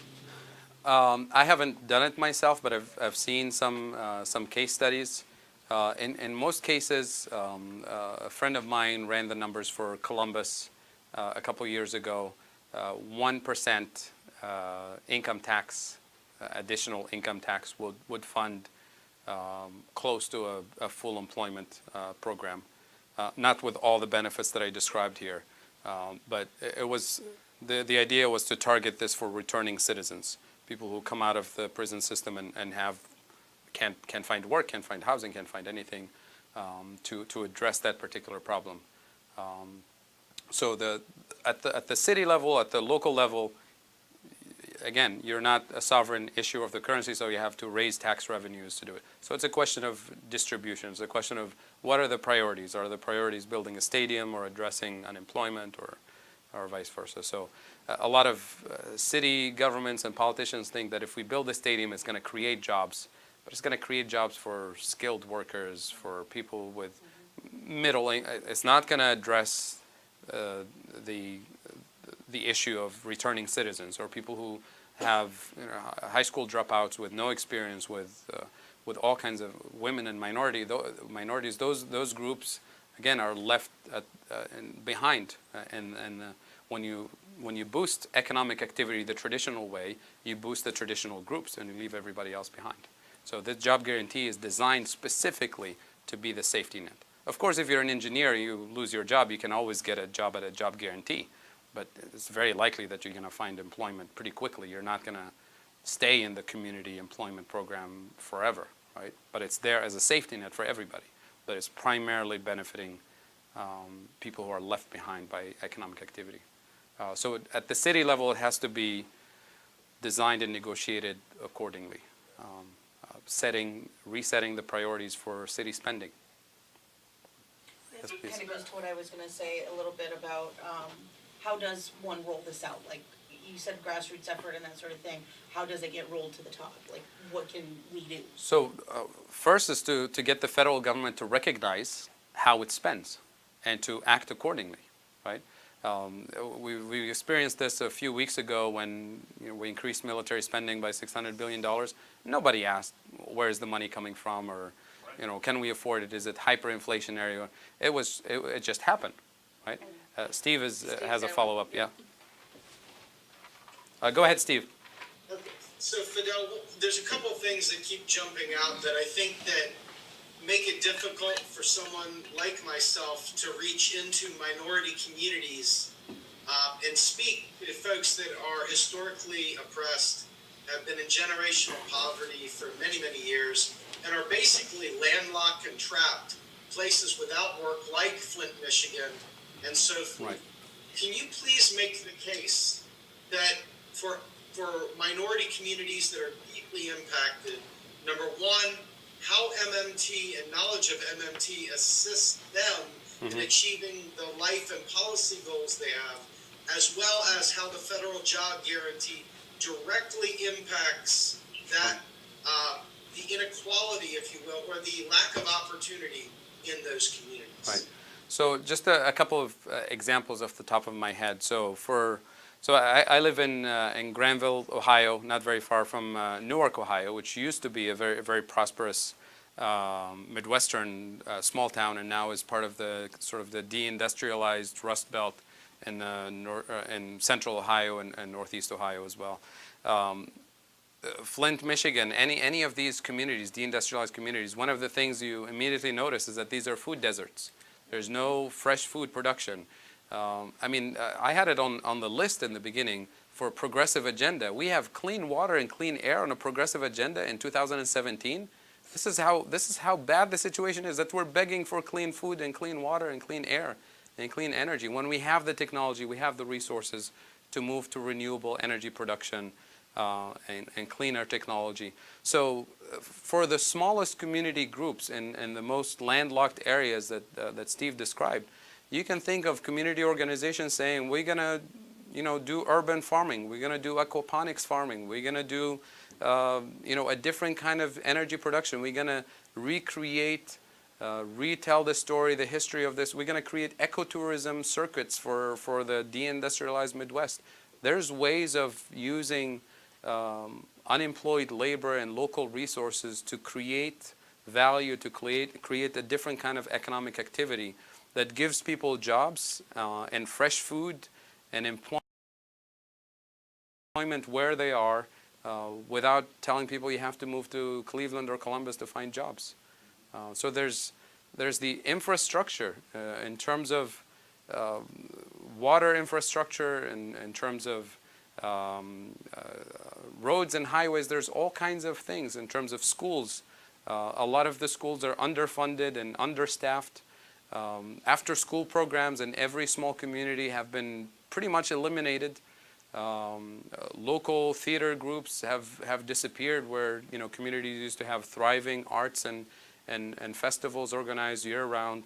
There's lots of ideas for recreating a better quality of life in the smallest town you can imagine. So the only real deficits that we have to worry about is not really the government deficit. It's the deficit of ideas. Is that we've been taught and told this whole time that there's no other way, that those places are just doomed, and to the point that people started believing it. And what MMT allows us to do is to open up the possibilities that say, the funding is available. What are your ideas? How can we turn this place around? If you have a blank check from the federal government, and if you have a credible idea with the people who are committed to implement it, we'll fund you. Then we'll start seeing things to change. Go ahead. Yes. I just wanted to say how great this has been. Honestly, I just came because my friend Michelle was sponsoring something. I didn't have time to look it up, so just the discussion has been much more intelligent than anything I've seen in public discourse in the last decade, and I'm not even kidding. So Thank you. So thank you for all of this. But as a successful trial lawyer and very rarely successful politician, in trying to get someone to accept an idea, you need a grappling hook to throw over the barricade. And so the thing that I thought that was most poignant to me, because I didn't know much about it, when you made the analogy about, well, we all accept that it's okay to have a buffer for corn, why would we not have a buffer for the most precious commodity? Sure. I thought that was really a strong point. Have you found, because again, just that people don't have the time to invest or even the inclination to invest in learning this. Right. So what have you found the most compelling sentence or two to get your neighbor interested in it? That's if you can find the one sentence or two that gets people hooked, we'll give you the Nobel Prize for Communication. Well, I think that's a start. Yeah. Right. Do you believe the government would save money if we employed every employable person in the country? Yeah, there's a lot of good segues into this conversation. I mean, and I mentioned quite a few of those. Just the sheer cost, social and economic cost of unemployment with all the negative consequences. People don't realize how much it actually costs. And people worry about, the conservative groups worry about how much we're spending on welfare, subsidizing the poor. Say, well, you don't have to. Most people would actually love the opportunity to work if you pay them a decent wage and benefits with opportunities for upward mobility. Most people will take that opportunity. Maybe not everybody, but most people, and especially the younger generation, will not. They don't have to live their life that way, and yet we stay with the status quo. So there's, depending on who you're talking to and what they're, you have to know what, which button to push sometimes. It gets you into a serious conversation about alternative solutions. But 2-3 minutes into the conversation, the thing will kick in one more time. How about inflation? The government, first of all, we don't trust the government. Second of all, the government is broke. And I'm not saying you have to trust the government. I mean, this is the whole thing about democracy. You don't elect them and trust them. You elect and participate and verify. And the role of the media is the fourth estate. We lost the fourth estate. It's not playing its role in a democratic society anymore. So we've lost a lot of ground. But what I'm suggesting is that it doesn't have to be that way. We can rebuild it. One of the things that Michelle and I have been asking the MMT community for, and Michelle, God bless her, actually tried to create herself, is a primer, a little booklet that when we do political tabling events or organizing events, we could just have a little MMT primer available. I have a PowerPoint. Yeah, and Reader's just Digest point version of it. your neighbor or whoever you're having Sure. a conversation with to a couple of things and sort of open the conversation with them. Sure. Yeah. Steve, are you hearing this? Steve, are you with us? I am. I muted myself. Oh, so- sure. Yeah. Well, I hope you're taking notes because this is important. Yeah. Yeah, I was Well, you gonna definitely say, need that. We were just having a conversation today within the Green Party, Ohio Green Party, about after the first of the year having a monthly workshop session on the different key values, and this would be a perfect topic Yeah. for that. Please do. Engaging the public. The question I had, you ended on talking about productive capacity as being kind of that ceiling, maybe a movable ceiling, but it's, a point, a bifurcation point where you start getting into inflationary pressure. And I'm wondering how that ties into sustainability, because as you're Right. describing some of the targeting of the public investment, Sure. my language, but I think we're Right. talking about the same thing around the guaranteed job program into urban areas, going to that earlier Sure. question, into food, addressing food deserts and so forth. It seems like an agenda for building sustainability. Right. Sustainability is also about recognizing limits. Right. Exactly. Yeah. And so, I'm glad you bring this up. Yeah. Go ahead. so help me, if you will, to understand the relationship between your concept of the limits of productive capacity, as you've laid it out there, Right. and real limits in terms of sustainability and carrying capacity of Sure. the planet. Absolutely. So thank you for bringing this up, because this is definitely one of the, I represent the Benzager Institute for Sustainable Prosperity, and this is one of the core principles there is ecological sustainability. So we're not arguing for increasing consumption and fueling the same engine that we have. We're talking about changing the engine in terms of shifting to local food production, shifting to sustainable agricultural production. You don't have to use the kind of fertilizers we use to poison the soil these days. But also restructuring the energy production system in the U.S. in particular to clean and sustainable energy. And there is massive potential for employment in that area alone. That would be right? the New Deal of the new energy way. The Green New Deal that the Green Party is talking about, but the Green New Deal that the new is unfortunately about taxing the rich to fund the Green New Deal. We tried several attempts with some of our green friends to get the MMT story to the core of the Green Party proposal. But we're still working. We're not losing hope. So we still have space and opportunities to collaborate in that area. But the key is not to increase the tool. Economic growth for the sake of economic growth is no good, right?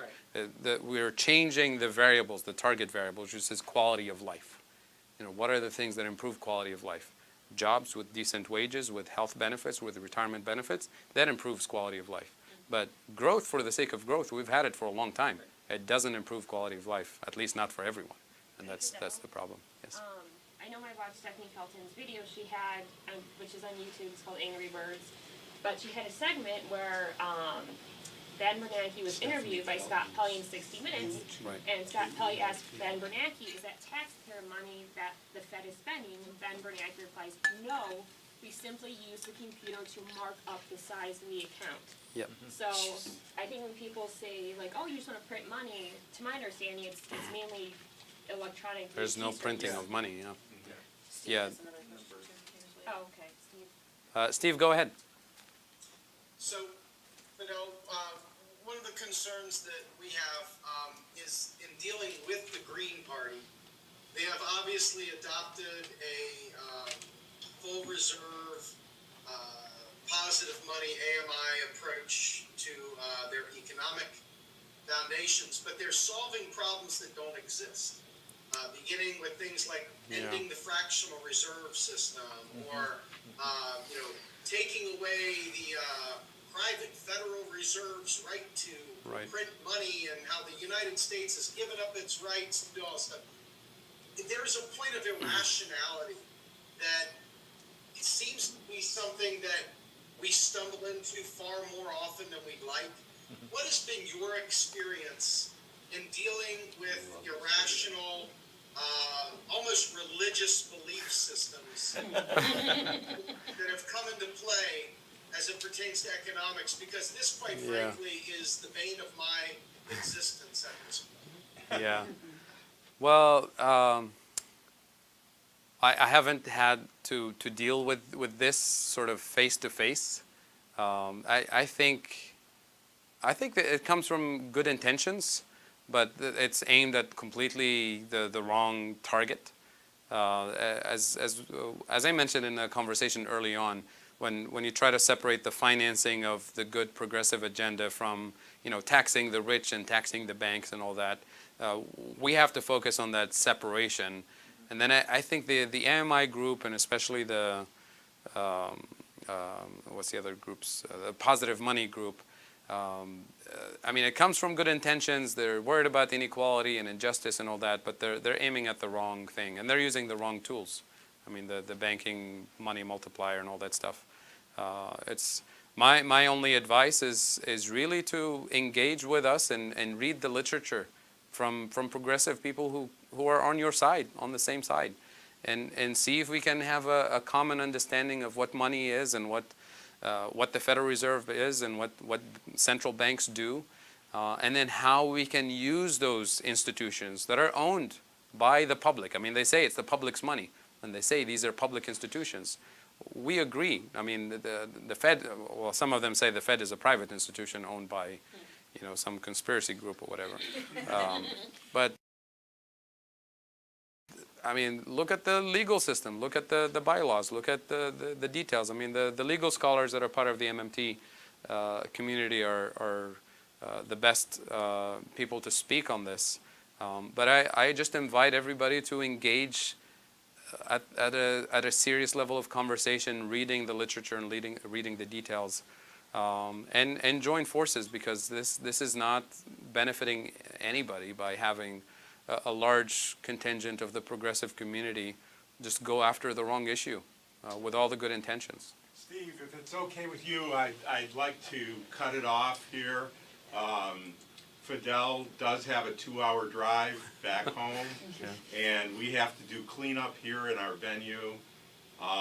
But the people that are here, I'd like to encourage them to continue informally ask questions as we sort of clean up here, Steve. Okay? All right, so with that, that, let me just then thank Fadhel. Thank you so much for Thank joining you. us here at Real Progressives. There's been a wealth of information imparted, and everybody, I mean, tons and tons of people have really enjoyed this. So once again, thank you so much for the opportunity. Hopefully we can do this more often, not just with you, but with all the others, so that we can keep getting this message out. Right. Got a large audience and people are hungry for knowledge, man. Thank you so much. Thank Fadhel. you. Thanks. Appreciate it. Thank you.